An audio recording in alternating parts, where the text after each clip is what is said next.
chicken coq au vin. It's a French classic. We're going to use just the drumsticks as well as the thigh meat. We're going to easily caramelize that, and we're going to add some brazen and red wine, a little bit of port as well. So we're going to start by searing our bacon first. Obviously, the fat from the pancetta is going to flavor our chicken when it's going to get cooked in there.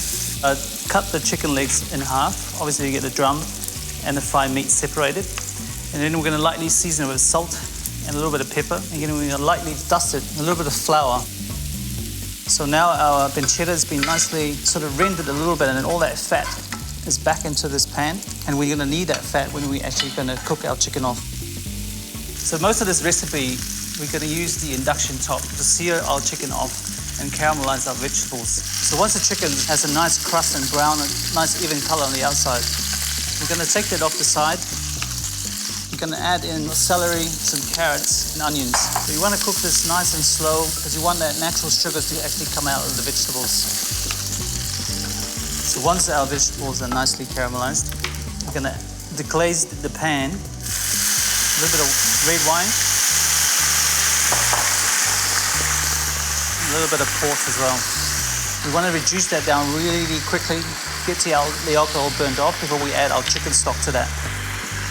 Once our wine's nicely reduced, we're going to add our chicken back, and then we're going to add our chicken stock.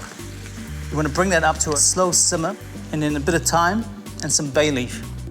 And we're going to put it into a fan plus oven. It's been set for 180. So while the chicken's cooking in the oven, we're going to prepare the garnish, which is just root vegetable. It's going to be slightly roasted, a little bit of seasoning. It's going to go in the oven for 15 minutes. To finish off our vegetable garnish, we just added our mushrooms that have been sauteed and our onions that have been slightly caramelized into the same roasting tray. We're going to put them back in the oven for 3 to 5 minutes. So our potato has been nicely steamed now, so it's ready to be mashed. So to finish our plating off, we got our vegetable that have been nicely roasted. Just going to put a little bit of chopped chives on top of that. Using a spoon, just crunch out a little bit of our potato. We get our vegetables that have been nicely roasted. And our chicken legs, our thigh on one side. So once our chicken's on the potato, and we got our sauce has been nicely reduced, and spoon that generously around the plate. So just for a final touch, we got some fried parsley and also our pancetta that's been seared off at the beginning. We're going to add it as well. And there we have it, our chicken coq au vin. Enjoy it.